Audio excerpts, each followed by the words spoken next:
Hello students, आज हम करेंगे एक्सरसाइज 8.3 के फर्दर कुछ क्वेश्चंस। जो हमने एक्सरसाइज 8.3 का कंसेप्ट समझा था, उससे आगे नेक्स्ट क्या हो सकता है कि किस तरीके के क्वेश्चंस हैं वो करेंगे अभी। तो किस लेवल के क्वेश्चंस हो सकते हैं उसको समझेंगे। देखिए, हमने पढ़ा था कि भाई इंक्रीजिंग के लिए डेरिवेटिव चेक करना है हमें, इधर वो पॉजिटिव है या नेगेटिव। अगर पॉजिटिव है तो उस इंटरवल में इंक्रीज़ करेगा, और अगर डेरिवेटिव नेगेटिव है तो उस इंटरवल में वो डिक्रीज़ करेगा। तो अभी हम यहाँ पर एक क्वेश्चन देखते हैं। ये क्वेश्चन में डिफरेंस क्या है, डिफरेंट है। ये क्वेश्चन 8 का सेकंड पार्ट है। इसमें यहाँ पर हमें मेंशन है कि पावर 4 रहती है।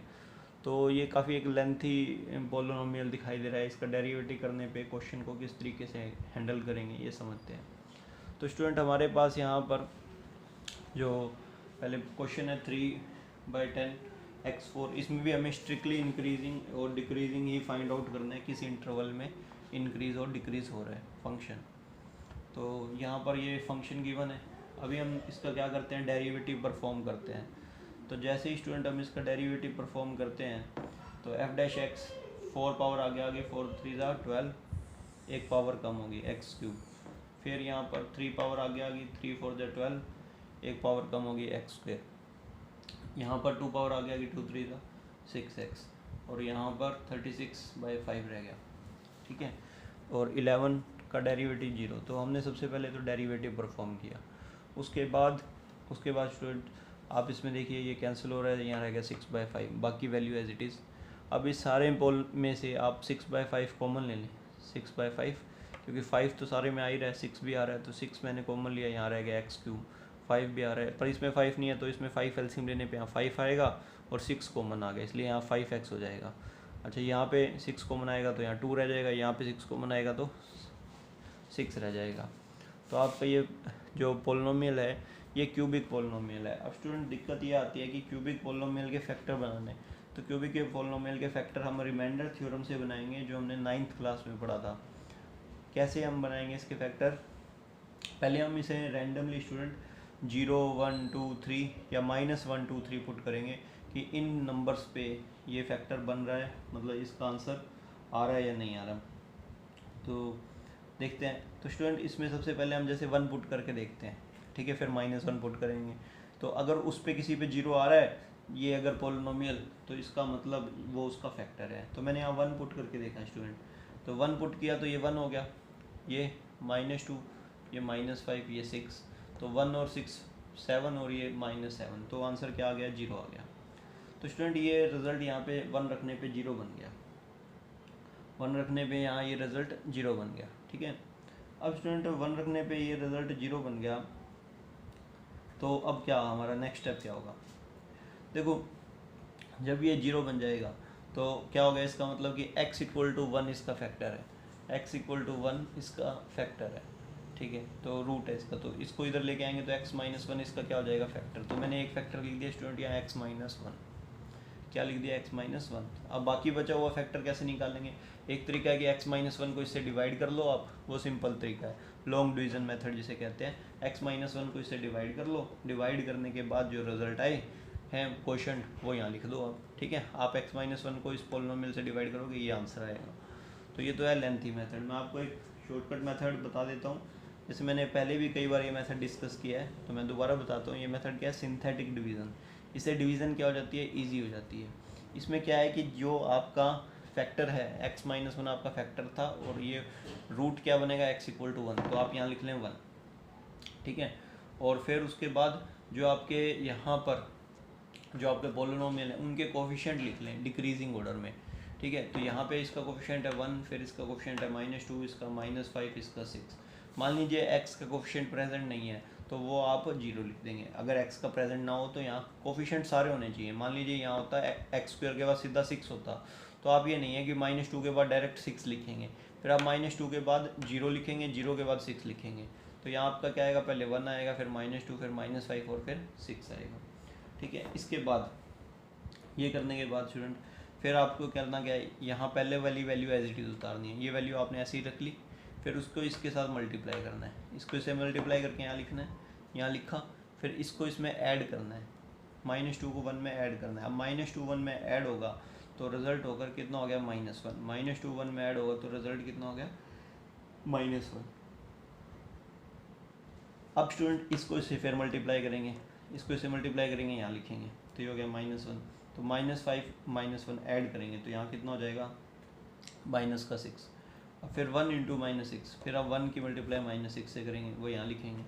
अब फिर इन दोनों को ऐड करेंगे तो यहाँ रिजल्ट कितना आ जाएगा 0। तो लास्ट वाला जो भी आता है वो क्या होता है स्टूडेंट, रिमाइंडर होता है। वो क्या होता है लास्ट वाला, हमेशा रिमाइंडर होता है। ठीक है, तो लास्ट वाला हमेशा रिमाइंडर होता है। अब ये वैल्यूज़ रह गई आपकी 1 -1 -6, ये वैल्यूज़ रह गई। ठीक है, तो अब स्टूडेंट अब आपका नेक्स्ट स्टेप क्या होगा, तो ये जो 1 -1 -6 रह गई, इनके साथ हम मल्टीप्लाई कर देंगे पहले लोवेस्ट कोफिशिएंट से। इसका कोफिशिएंट है x3, उससे कम से, तो उससे कम क्या होता है x2, तो x2 की मल्टीप्लाई करेंगे, 1 से x2 आ गया, फिर उससे कम x, तो यहाँ -1 इंटू x आ गया, फिर उससे कम x रहेगा ही नहीं तो -6 आ गया। इस तरीके से स्टूडेंट आप क्या कर सकते हैं, ये सिंथेटिक रीजन परफॉर्म कर सकते हैं। अब इसके बाद आगे करते हैं, इसके फैक्टर फिर फर्दर बना लेते हैं। तो x2 - x -6 के फर्दर फैक्टर आप बनाएंगे, तो मैं डायरेक्ट फैक्टर लिख रहा हूँ यहाँ स्टूडेंट। जो फैक्टर आएंगे 6/5 x -1, ठीक है। इन दोनों को सोल्व करने पे फैक्टर बनेंगे, एक तो बनेगा स्टूडेंट x+2 और एक बनेगा x -3। तो ये दो फैक्टर आप बना लेंगे, ये इनको फैक्टराइजेशन से बन जाएंगे। आगे देखते हैं इसके बाद नेक्स्ट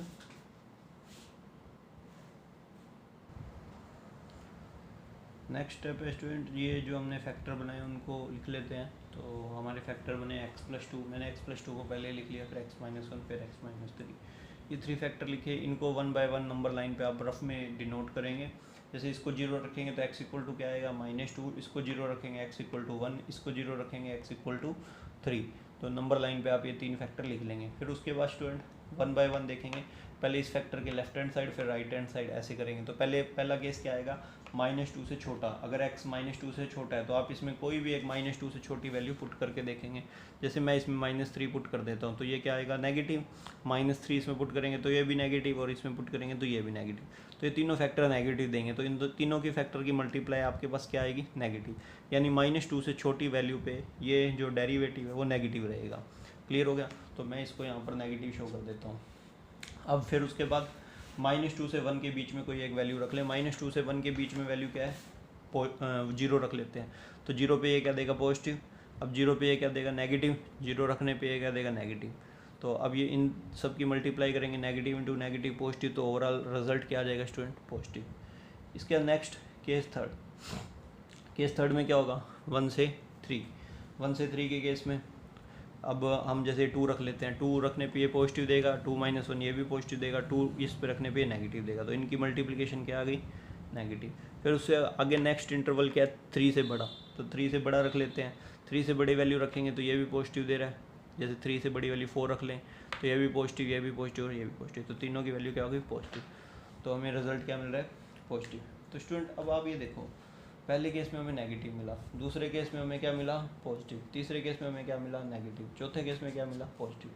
तो इस तरीके से जिस केस में डेरिवेटिव नेगेटिव वैल्यू देगा, ठीक है डेरिवेटिव, उस केस में वो डिक्रीजिंग होगा, और जिस केस में डेरिवेटिव पॉजिटिव वैल्यू देगा उसमें क्या होगा वो क्या होगा इंक्रीजिंग होगा। तो स्टूडेंट हम ऐसे समझ सकते हैं कि हमारा ग्राफ शायद तक, देखिए मैं आपको एक आइडिया दे रहा हूँ कि इसका ग्राफ ऐसे आया होगा, ठीक है।